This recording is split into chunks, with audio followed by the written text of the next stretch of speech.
Are you tired of playing as the exact same person in every game? I know I am. Wait, I used this intro once already. But hey, it still works I guess, because JRPG protagonists have the tendency to be very copy-paste and not very interesting characters, and unfortunately can hold an otherwise great game back from being great. Whether it's a silent protagonist with no personality, a self-insert with little personality, or a stereotypical teenage anime sword boy who's whiny, cringy, terrible with women and/or fights with the power of friendship.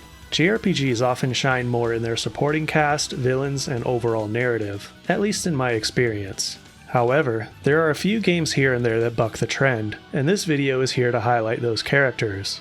This video is also here to highlight those insufferable twats that ruined the experience for me. I should mention that most of the characters in my least favorites are from games that are actually quite good, so keep that in mind.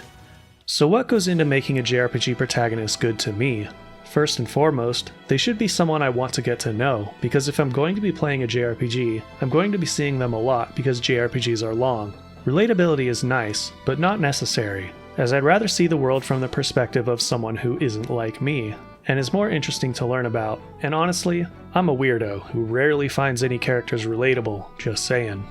Second, their actions throughout the story need to make sense and move the story along in the best way possible, without being a flawless Mary Sue.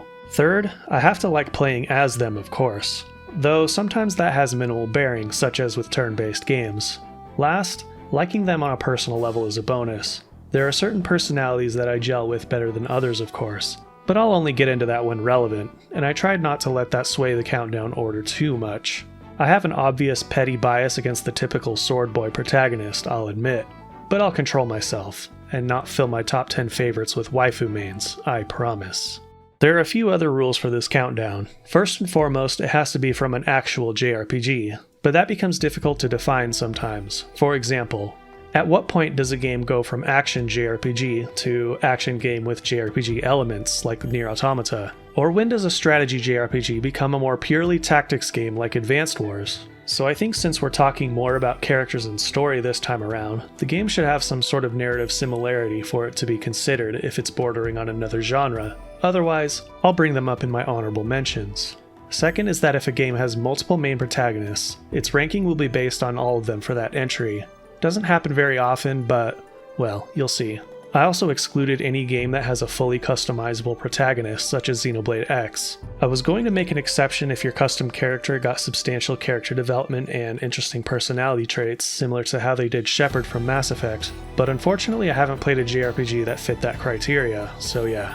Lastly, I'm not going to have a one per franchise rule this time around, because it makes less sense to have it here. A series of games can have radically different protagonists from one game to the next, especially if they have no continuity like Final Fantasy.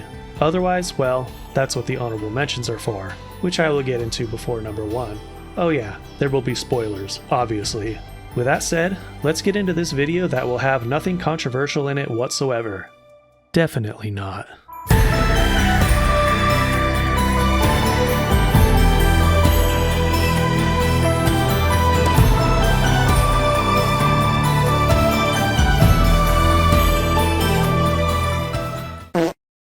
We're starting off with a doozy here. I'm probably going to get some flack for this one from my fellow Trails enjoyers, because number 10 on my least favorite protagonists is Lloyd Bannings.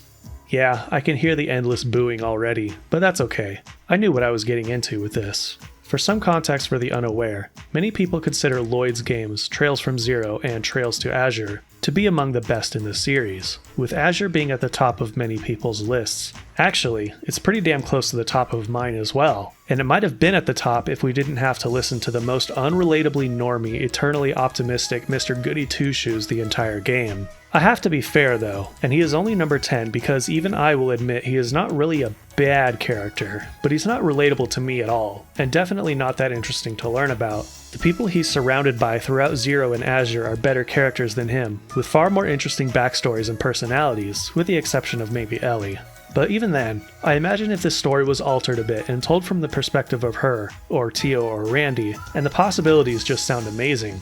But Lloyd's gonna Lloyd and be the normal anime boy protagonist. And having to listen to his incessant preaching again in Reverie was part of what held that game back from being one of my favorites as well. And based on what I've said, you might be wondering where Reen is on this list, and spoiler alert, he's not here. Putting aside the high school harem garbage, I found Reen to be a much more interesting character than Lloyd, and much more relatable in several ways. But that's just me.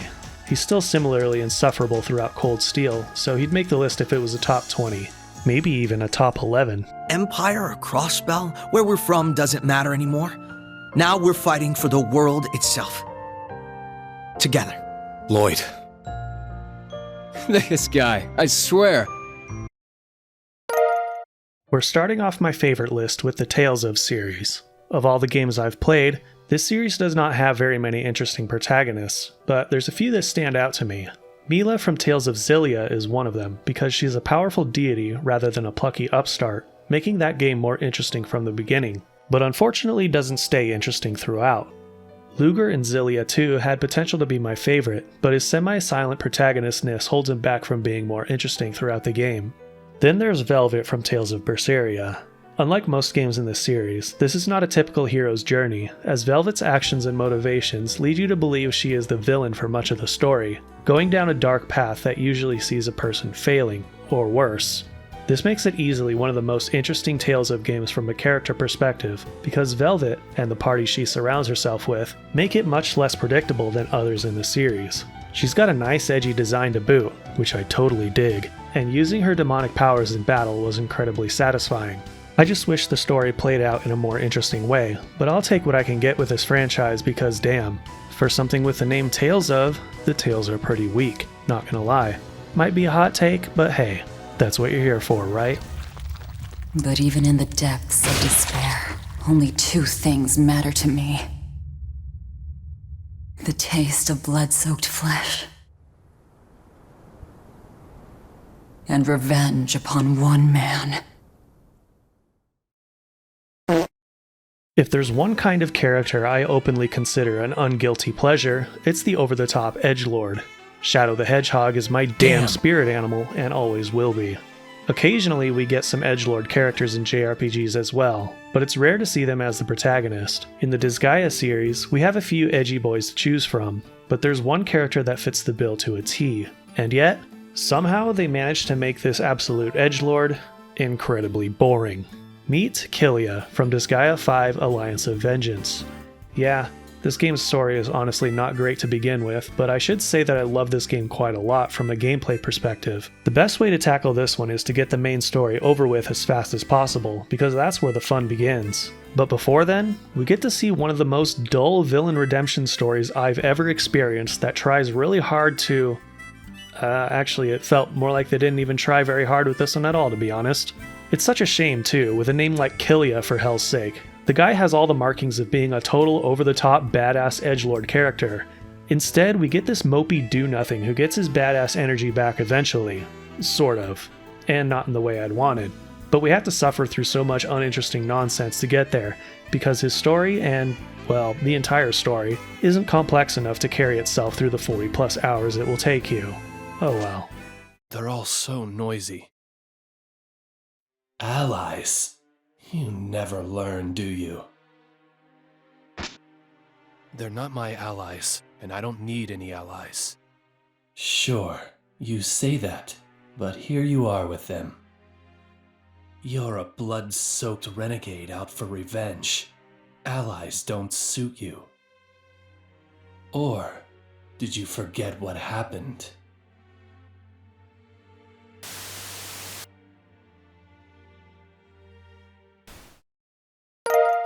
This is a very easy one. The characters from the Atelier series generally aren't all that complex, but they can be relatable and very endearing. Of course, the ones that won me over did so just because they are so goddamn adorable that I want to give them a hug, take them home and shower them with head pats all day and, alright, I'm getting ahead of myself here.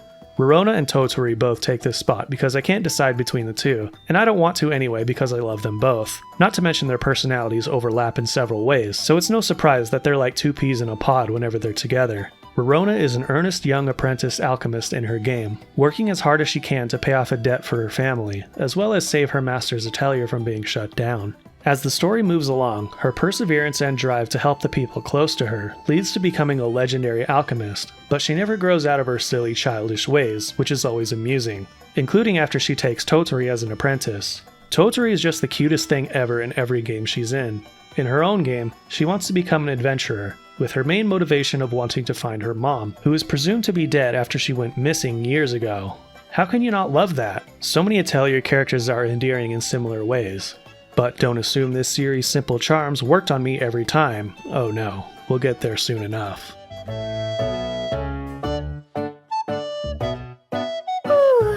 I thought I was done for this time around.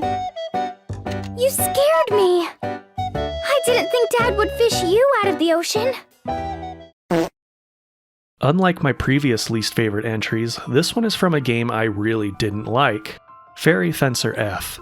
Unfortunately for me, I never set proper expectations for this game when I got it, because it was before I knew who Compile Heart were and what kind of games they made. The main character is this cheese lord Fang, and also unlike previous entries, the rest of the cast doesn't make up for his shortcomings this time. Instead, we just get a bunch of idiots in a game that's trying really hard to be funny and serious at the same time, and fails at both. Fang can be summed up in one sentence: this guy is just a prick. And look, I enjoy me a good prick from time to time.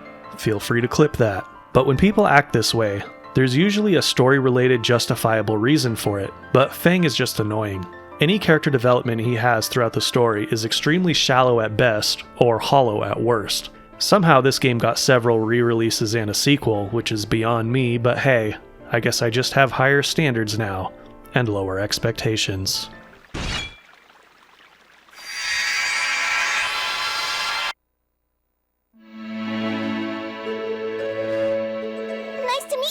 My name's Aaron. I'm a fairy. Give me some food. I am the life that resides in the fury you hold in your hand. Oh, what's your name? I'm Fang. Give me some food. Like I mentioned in the intro, in order for a game with multiple main protagonists to qualify, I have to consider all of them, and Ys Origin managed to make the cut with 3 characters, all of whom are out of the ordinary for JRPG protagonists, and extremely out of the ordinary for this series that just uses Silent Sword Boy Adol for every single game. Minor spoilers incoming. You have the axe-wielding Unica, a passionate fighter devoted to the goddesses Rhea and Fina, and is on a one-track personal mission to rescue them. Second, we have Hugo, a self-centered noble mage who also joins the search for the goddesses for his own reasons, and has the most unique playstyle of the 3 characters, exclusively using projectiles and magic. Lastly, we have the character who really takes the spotlight in this game, Toll, as he is a fallen hero character working with the game's villains, which is where the story of this game really got interesting. He's generally considered the main protagonist out of the trio because it's his version of the game's story that's canon. And that's awesome, having an edgy as fuck character who cast away his sword in favor of Bloody Claws taking the spotlight in a series that needed a bit of variety. Playing as Toll is also the most fun and most difficult out of the 3, as he's a fast as hell fighter with shorter ranged weapons, making him a bit of a high risk, high reward assassin-like character. What's more interesting is that all 3 of these playable characters and their families are ancestors of characters you'll meet in other Ys games, mainly 1 and 2, meaning this is a prequel for the entire series. Perfect place to start if you haven't played a Ys game. I'd recommend it to just about anybody. And no, I won't stop shilling for this game. Play it!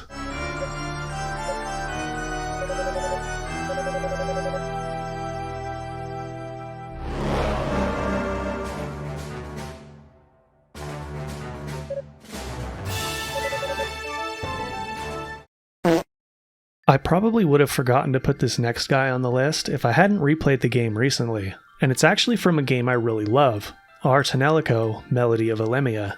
Liner Barset is your anime sword boy of the day, and man, what an anime sword boy he is. He fits so many characteristics of your typical JRPG protagonist that I've come to despise over the years. Sword? Check. Teenager? Check. Idiot? Check. Spiky hair? Check. Bad with women? Triple check. The only thing missing is the overt power of friendship BS, but this dope somehow managed to become an undeserved harem protagonist.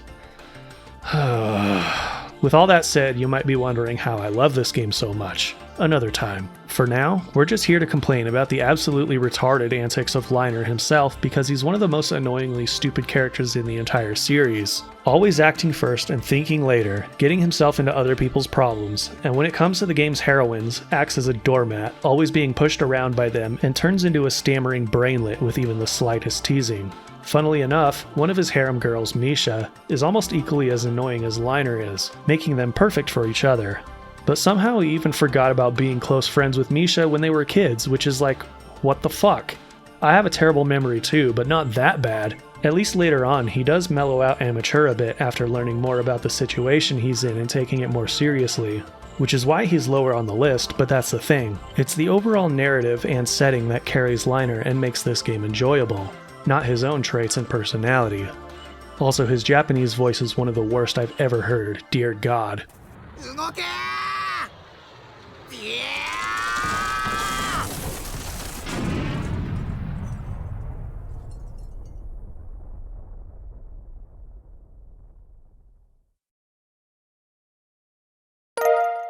A game is obviously much more than its characters. Even though I consider the next one to be one of the best games ever made, its main character is here at number 7.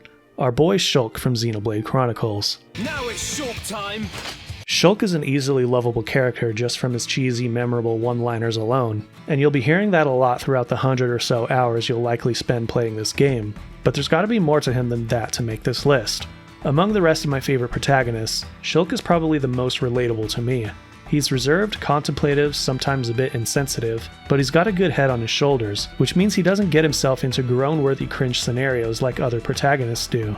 Furthermore, his characteristics are very relevant to the deeper lore of the story, which I won't spoil here, but it makes him a much more interesting person in general. His vision power was a brilliant plot device that ties itself to the gameplay, and makes the combat of this game incredibly satisfying to get down, even if it does make a lot of the fights too easy. He does get a bit preachy towards the end of the game, which is one of the main reasons he isn't higher on the list, but still, it was an enjoyable 100+ hour journey with him and his companions, all things considered. Man, what a bunch of jokers!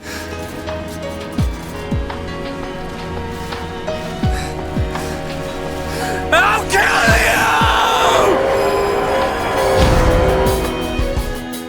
you! This next one is a character that's been beaten to death on the internet, and frankly, it's at least somewhat well deserved, but I think the blame mainly lies elsewhere. Vaughn from Final Fantasy XII.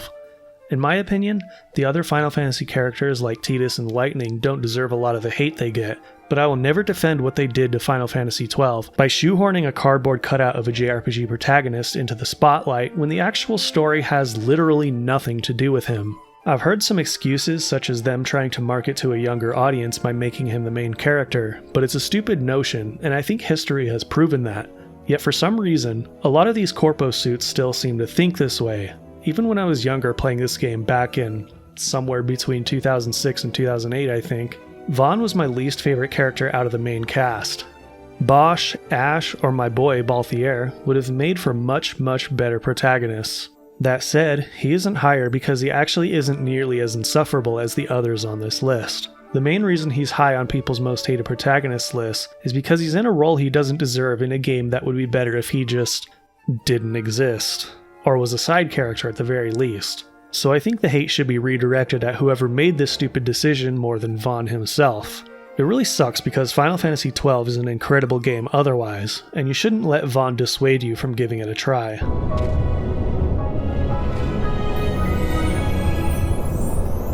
One of these days, I'll fly an airship of my own.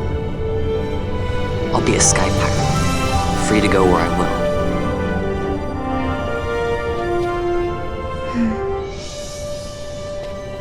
Well, be careful. You'll never fly anything if you're rotting in a dungeon. Time to talk about Fei Fong Wong. What a name.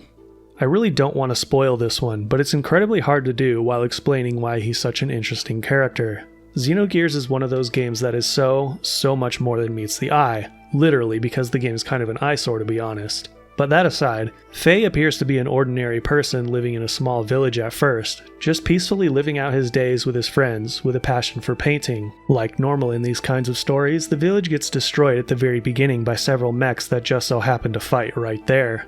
But it's not quite that simple, as Fei does what he thinks he needs to do to stop the fight, getting in the Veltal gear, which ends up being a massive mistake, as he ends up losing control of the gear and himself, as he slaughters and destroys everything around him, including some of his best friends. This utterly devastating scene sets the tone for Fei's journey in this game, as there's something very weird going on with this machine and his repressed memories. After this harrowing prologue, he becomes very moody and depressed, even on the verge of suicide. But unlike some other insufferable emo boys in Japanese games like one we'll get into eventually, it's very easy to sympathize with him, and just made me really want to see what happens next. Each new part of the story uncovers more of Faye's bizarre backstory, slowly learning who, or what, he really is in this mind-bending masterpiece of a game. It's a rare case for JRPGs in my opinion, where the protagonist greatly outshines all of the supporting cast. Her? No. It wasn't. Not me. You coward. It was you.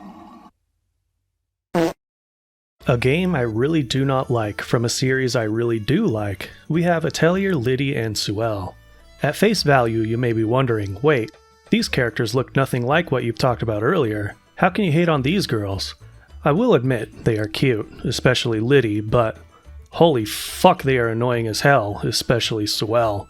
These two act like spoiled little shits with daddy issues because they treat their dad like garbage throughout the entire game, while he copes with losing his wife, you know, your main character's mom.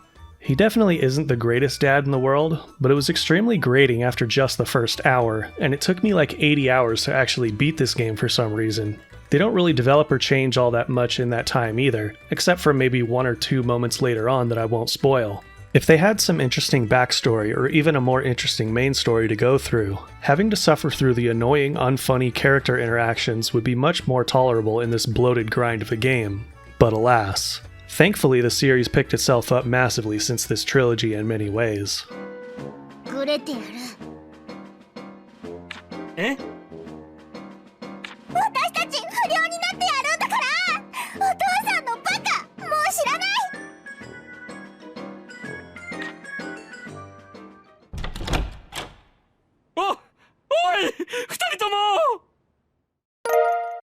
To the surprise of absolutely no one, we have...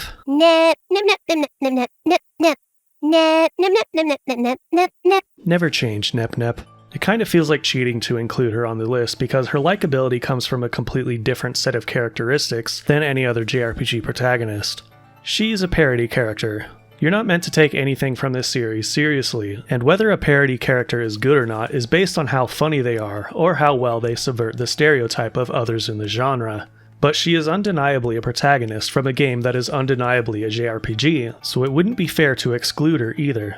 I'm a CPU, and also this entire franchise's main character. Neppy is just an absolute bundle of joy in every game she's in, with her hilarious antics always getting her into the dumbest situations with her friends, and there's never a dull moment with her around.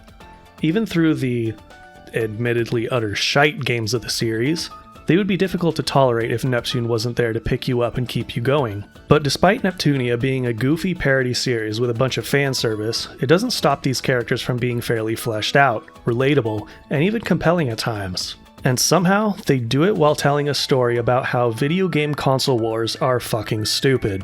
Twitter gamers could learn a lot from this series, but it'd all probably go over their heads, just saying.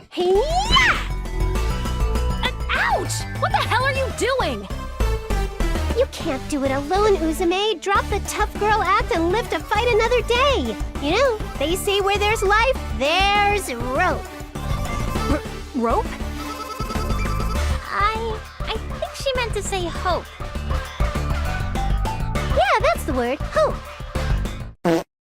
Of all the characters in this video, this is the only one that I could not remember the name of while making this list. He's a forgettable character from a forgettable, mediocre game, Shining Resonance Refrain. And it's such a shame because there's loads of potential that this game had that was squandered because of its awful, wannabe Tales of battle system and mind-numbingly bland characters and story. Don't let the pretty art style fool you. Yuma, the main character, has the defining characteristic of whiny little bitch, and everyone just walks all over him for much of the game despite having access to some insane power. Any other traits he has can be summed up by anime sword boy protagonist. Oh shit, here we go again.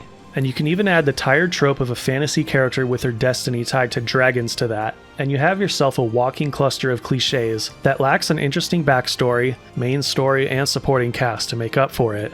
I'm pretty sure I kept this guy out of my battle party for most of the game just because of all this, something I normally won't do with the main character on my first playthrough. But somehow, and I might be wrong on this, he is also one of the worst characters in battle from what I remember. How did you fuck it up this badly, Sega? The Shining series deserves better. They're taking me back, but I can't stop them. I didn't want to escape anyway. Just have to stay in my cell. Just have to stay quiet.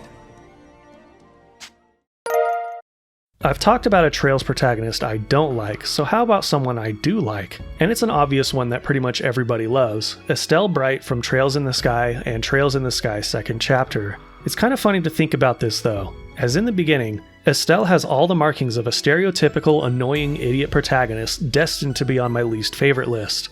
I'm not gonna sugarcoat it. Estelle is a fucking dumbass in the first Trails in the Sky, and her incompetence arguably contributes to the slow pacing of the story because she holds the supporting cast back, especially Joshua. It's also pretty hilarious, and makes the entire story entertaining despite its sluggishness. It's so well written that it's easy to forgive the more annoying parts, as Estelle is a prime example of how to develop a character over a long period of time. Many things happen in these two games that change her for the better, even when she has to suffer quite a lot, such as the devastating part when she and Joshua get separated. At the beginning, she's an incompetent, insecure idiot who gets herself into trouble all the time, and gets made fun of by pretty much everybody. By the end of second chapter, she's an earnest hero and leader, who's honest with herself and others, fittingly compared to a ray of sunshine to everyone around her, becoming one of the most loving and lovable characters in any video game series.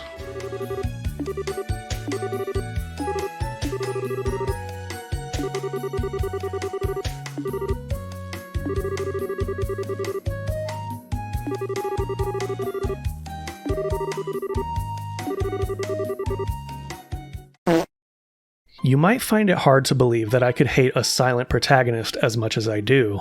Generally, silent protagonists have the luxury of not having to worry about being shit on in a list like this. They also will never be great characters. Ever. But leave it to Nintendo and Camelot to say, hold my beer, and create one of the worst casts of characters imaginable in a JRPG for a series that didn't deserve to be treated this way. Yeah, I'm talking about Golden Sun, and of course, I'm talking about Dark Dawn. But the first and second game aren't off the hook either, as they both have silent protagonists with defined backstories and personalities. Therefore, they shouldn't be fucking silent. Both games, in my opinion, would have been much better if Isaac and Felix could talk, but no. JRPG tropes are more important than good storytelling, apparently. In Dark Dawn, the main character, Matthew, is the son of Isaac, who can talk now, by the way, and they just literally made him a clone of his dad, which they also did for the other three characters you get first. Everything they do is nearly functionally identical to the first game's party in terms of gameplay. It's a bit harsh to say maybe, but this just reeks of absolutely lazy design, riding off the coattails of the far superior first Golden Sun game. Matthew is the shining example of how to make a main JRPG character without putting forward any effort whatsoever. And to make things worse, he's an unbalanced monster in battle, making the entire game pathetically easy if you keep him in your main party. Matthew represents the lowest common denominator of JRPG character design, and I hated seeing it happen to one of my favorite series of all time. Though, to be honest, it wasn't all that surprising coming from a Nintendo first party in the Wii and DS era, just saying.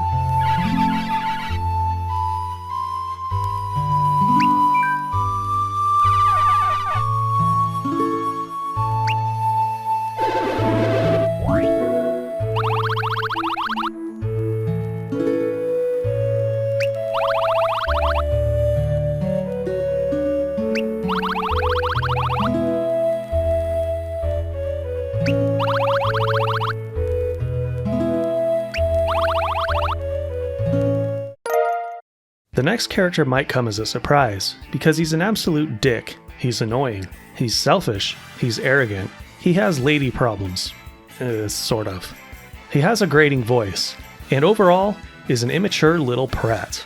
But he comes from a series where all, or at least most of these characteristics, work in his favor. Overlord Laharl from Disgaea, Hour of Darkness. Despite all this, I knew I would like this little demon fairly early on the first time I played Disgaea, because everything in this universe is the antithesis to our own in a really hilarious way, and Laharl fits perfectly into his role as an entitled heir to the Overlord throne of his netherworld. Alongside him, he has Etna, who was very loyal to Laharl's late father, King Kerchevskoy, and their love-hate, but mostly hate, dynamic together is always hilarious to witness. But the first game surprised me in several ways, one of which being Laharl's personal development, learning what it means to be a good ruler, how to use power responsibly, and most importantly, how to love, even as a demon. I was honestly shocked to see how Laharl's very serious and emotional moments worked so well in a game known for making light of murder, jokes about tits, fourth wall breaks, and the infamous horsecock cameo. A horse wiener? But it forever solidified Laharl as one of my favorite characters of all time, and I always look forward to the absurd way he'll show himself in future Disgaea games.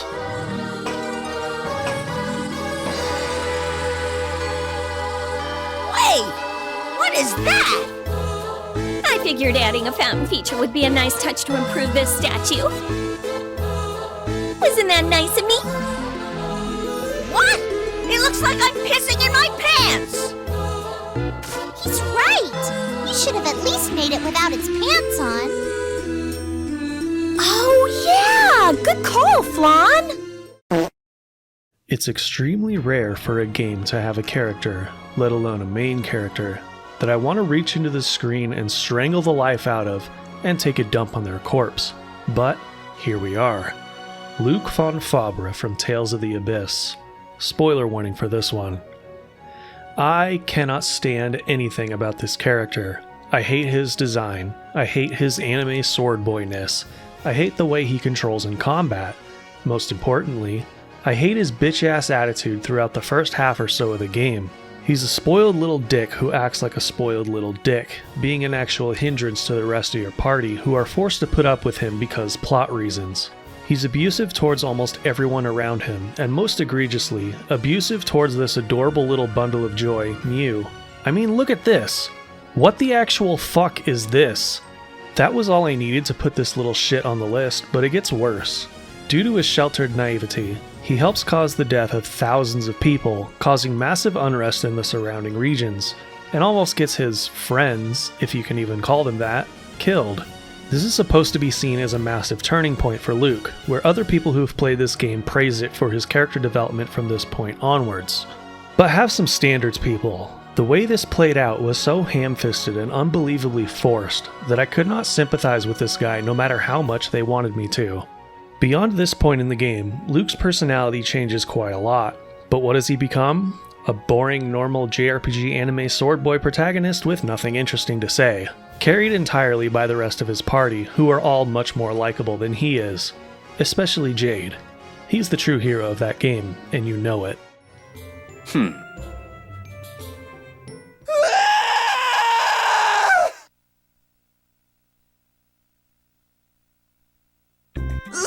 Stop! Stop! You're killing me!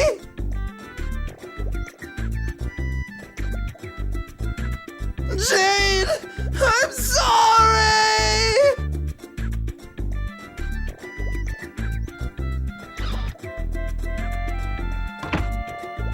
It seems the earthquakes have led to more frequent avalanches. Also, an extremely powerful monster has taken up residence in the deeper parts. The monsters in the area have likely grown aggressive due to that influence. Okay, about that scream just now? Oh, that was nothing. Now, let's be going. Right. We're back at Trails again, to no one's surprise. There's 3 main protagonists left that I haven't mentioned yet, but one is from a game with multiple protagonists that drag down his story, and one is from the games that I haven't played yet. And if you've seen my top 10 moments in the Trails series video, you knew he'd be here somewhere. Kevin Graham from The Legend of Heroes, Trails in the Sky III. Spoiler warning again. This wandering priest with the bizarre green hair was introduced in the second game, right as poor Estelle was dealing with suddenly being separated from Joshua. He comes off as a silly, self-proclaimed ladies' man at the beginning, and is a source of humor and wittiness every time he shows up, which is a big part of why I liked him initially. but he proves to be a very reliable guy that helps the main cast throughout the game. There was always the inkling that he was hiding something, and he even had me fooled, as that never became apparent until the very end of the game, which leads into the beginning of the third game, where he takes the spotlight. He's an absolute master at wearing a mask, both literally and figuratively, as he infiltrates a masquerade and ruthlessly takes out anyone who gets in his way during his mission from the Septian Church. Later, he and many other characters get transported to Phantasma, a parallel universe constructed with Kevin specifically in mind, and it's here where we finally get to see his mask come off, with one of the most harrowing main character backstories I've ever seen slowly being revealed throughout the game. By some introspection, coming to terms with his past, and with the help of Reese, who's been there for him all this time yet he was unable to see it until now, he's able to finally forgive himself and achieve redemption, despite being dragged down into the pits of hell. It's a deeply personal story that I found very compelling, and I don't expect Falcom to ever reach the heights this game did with me, but I guess only time will tell. The only thing holding him back from being number one is that during the many hours you spend in Trails in the Sky III, a great deal of it is spent in side stories and finishing the arcs of every other character rather than Kevin. His story, by comparison to other protagonists in the series, is quite short, but it's still my favorite. Oh yeah, Kevin's Grail Sphere carried me through 2nd chapter and 3rd's hard mode, which was a mistake to attempt. Don't do it. Seriously, don't. Oh, blue seal carved within my soul's abyss, become a pillar of light upon this purgatory. Fly, holy spears of heaven!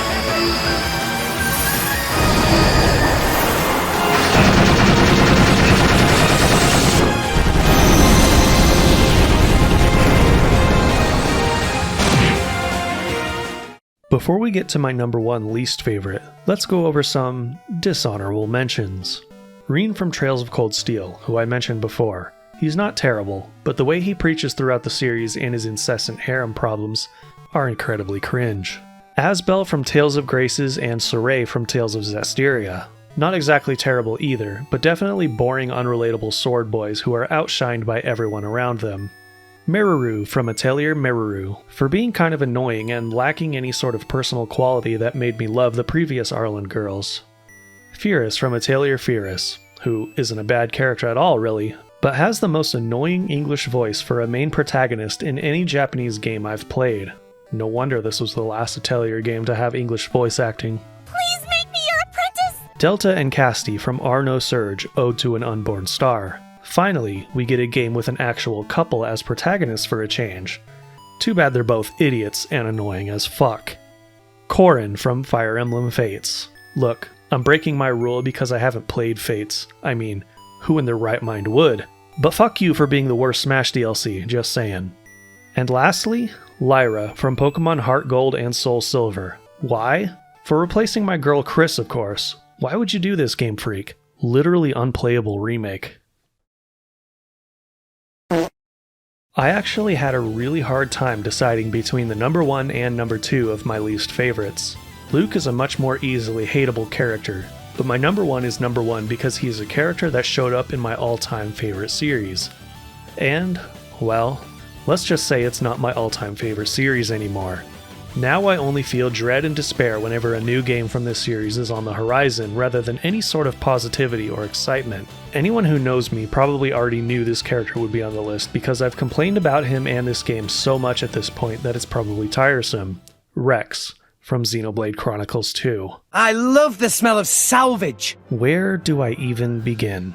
Oh, I know. How about before the game even came out, when the series director said in an interview that he wanted to make a shonen boy meets girl kind of story for a series that's known for serious, complex, mature storytelling that goes places where the majority of other games fear to tread?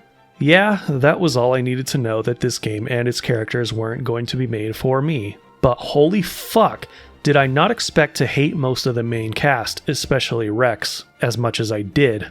It's kinda low to stab a man in the back.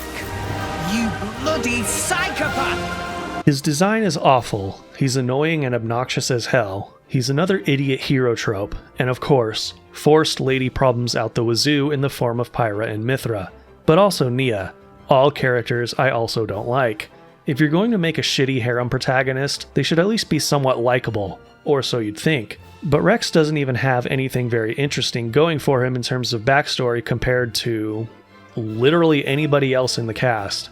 He's just thrust into the position of hero where he doesn't belong because he was led to the right place at the right time, and barely stands on his own 2 feet until the end of the game. Is that really someone who should be saving the world? My dying ability to suspend disbelief says no. The rest of the cast were hit or miss, mostly miss, so I found myself rooting for the villains in this game, to be honest, because a future of this series with these characters in it was a future that I certainly didn't want.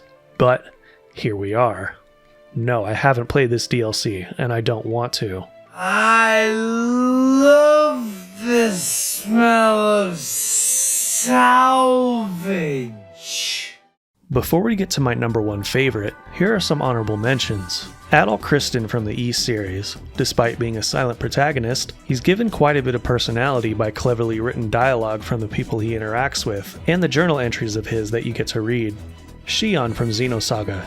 Kind of an inconsistent character throughout the trilogy, but she's very likable in the first game, and still pretty likable in 2 and 3. Mao from Disgaea 3 because he's a hilarious weirdo, and Valvatorez from Disgaea 4 because he's also a hilarious weirdo. Tidus from Final Fantasy X. I know some consider him annoying, but I never did. For a guy thrown into the situation he's in, it's easy to feel for him, and his laughing scene is the best cutscene in video game history. Don't deny it. Sarah and Noel from Final Fantasy XIII too. Sarah for being much more relatable than Lightning, and Noel for having a backstory that makes you want to see him succeed. Alicia from Valkyrie Profile 2, a princess whose body is inhabited by one of the Valkyries. She has to quickly learn how to defend herself in the outside world, otherwise the others will kill her. She had quite a bizarre story ahead of her, and it was nice to see her grow throughout it. Ryza, Aisha, and Logi from the Atelier series, for various reasons. Iona Sol and her robot Earths who can't talk from Arno Surge Ode to an Unborn Star. These two, mainly Eon, make up the other half of the game's protagonists and save the game from being nearly unbearable for me. Kaim from Drakengard and Zero from Drakengard 3. Sometimes it's nice to play as an absolute bastard, but these games are not quite JRPGs even though I've seen them classified as such. Daddy Nier from Nier Gestalt. I don't consider this game a JRPG either, but it comes close, and I liked playing as Yona's dad a lot more than Big Bro. C from Trails into Reverie. No, I won't explain why for obvious reasons. Hinako from Blue Reflection. It was a heartfelt game with Hinako being downcast and depressed for a lot of it, due to being unable to pursue her passion of ballet, and I just wanted to see her get her wish and be happy. Nepgear from the Neptunia series. Not as fun and silly as her sister Neptune, but very endearing and equally adorable. Lastly, Paper Mario. Ha ha ha ha, just kidding. On to my number 1. My favorite JRPG main protagonist shouldn't even be here, considering everything I've said about certain tropes in these types of games. He's a harem protagonist. Sort of. The story moves away from typical harem cringe as it moves along, so it isn't nearly as annoying, but still. This guy is different though. He's calm, intelligent, honest, protective, skilled, a bit of a smartass, and in many ways, very relatable. Croy Bartel from Ars Tonelico 2, Melody of Metaphalica. Yep, unlike Liner from the first game, he's nearly the polar opposite. Spoilers incoming. In the beginning of the game, Croy is quiet, solitary, and very insensitive and cold to everyone around him. He refuses to take on a Raventail partner like most of his squad does, and the only person he cares about is his little sister, Kokuna. Yet he's the cool older bro that lets her help him out despite the danger. Considering what's going on around him at the time, it's easy to sympathize with his detached worldview. Then he gets thrust into the position of protecting Lady Cloche, a VIP Raventail, meets up with his childhood Raventail friend and alleged lover Luca, and eventually finds himself in a party of misfits, trying to figure out what the truth of this world is. All while Croy handles his lady problems with more grace than any other JRPG protagonist I've ever seen. He makes it very clear that he has no time for bullshit. The only reasons he ever gets flustered are 1, when protecting his sister's life, and 2, because the people he's surrounded by are so over-the-top ridiculous towards him that you really can't blame him. Cloche is technically his superior by many levels, and while she's with them, he's able to subvert and assuage her spoiled and abusive behavior very well. Luca, on the other hand, confesses her love for Croy, then later admits it was all a lie to manipulate her way into achieving a specific goal. which he also handles exactly the way he should. This part of the game is kind of weird, because it's at this point where you have to choose one of them for Croy. But let's be real, neither are good options, and both make him look like kind of a simp. However, there is a greater cause at hand directly involving both of these girls, and there is a third option for him that reveals herself later on, and here's where we get into major spoiler territory. No matter which girl you choose for him, Croy isn't a bumbling fool like most JRPG protagonists, as he knows exactly what he wants, exactly how to express himself for it, and isn't afraid to say exactly what he wants to say. The truth.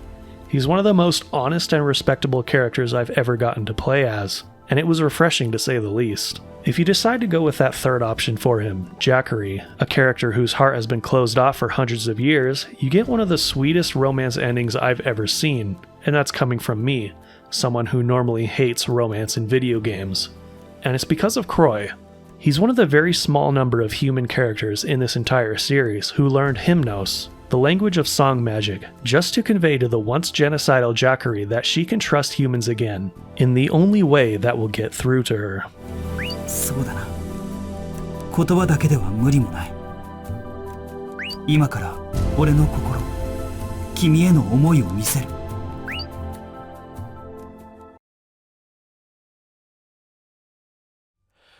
Noi clan tua cangaseo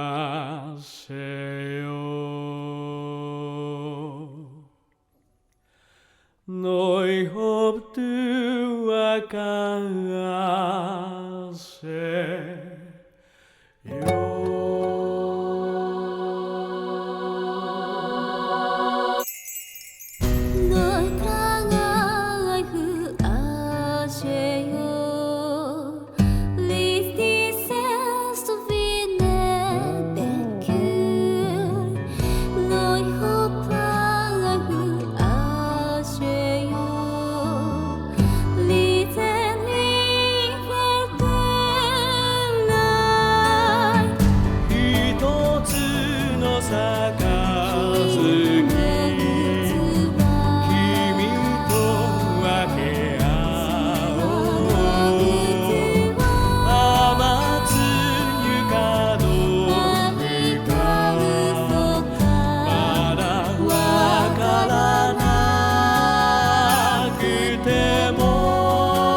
And there you have it, my top 10 favorite and least favorite JRPG protagonists. Shouldn't surprise anyone that my number one is music related, given what I worked on previously, right?